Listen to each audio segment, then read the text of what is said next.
Tiles করা বাড়ি, এটা একটা গৌরবের কিতা আছে। টাইলসের মধ্যে তোমার সে মুতেও, পেশাবখানা বাথরুমে টাইলসের মধ্যে মুতে না, তো টাইলস এটা একবারে বেড়াগিরির কিতা।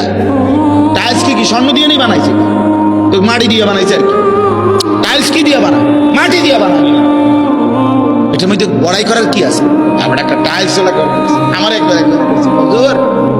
আল্লাহ রহমতে 60টা রুম ওলা একটা ঘর করছি, ভিতরে 2টা বাথরুম, বাথরুম দিয়েও টাইলস।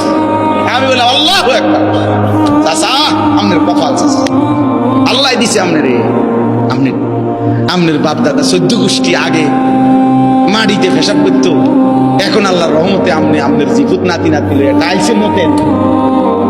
কত বড় নিয়ামত আপনার জীবনে, আর আছে কি? এরপর মরে গেলেই তো শান্তি। আমার টাইলসের মধ্যে তো নাহলে এটা কীর্তন করলেন, এটা যে বাথরুমটি শুদ্ধ টাইলস না, এটা কি দা? এটা কেন বললেন কন্যা? এটা কি হুড়াঙ্গিরি শুনাইলেন? সফলতা শুনাইল, এটা সফলতা হইল? কি শুনাইলেন? এটা যে কীর্তন করেন। তারা 3 জন বিদেশ, তো কি সে বিদেশ? আল্লাহর রহমত তারা একজন ইটালি, তো কি সে ইটালি হলে কি? ইটালি হওয়া জীবনের সৌভাগ্য। হ্যাঁ, আপনার যদি 1 ফুট ইটালি থাকলে ভাগ্য হয়, তো ইটালি যারা জন্ম নিছে কথা পায় না, যারা জন্মসূত্রে ইটালি থাকে, যারা বাপ দাদা 14 গোষ্ঠী ইটালি, হেরা তো সান কপাল। তারা তো মনে পুরাটাই কপাল, আর করা না কোনাই মুখ নাই।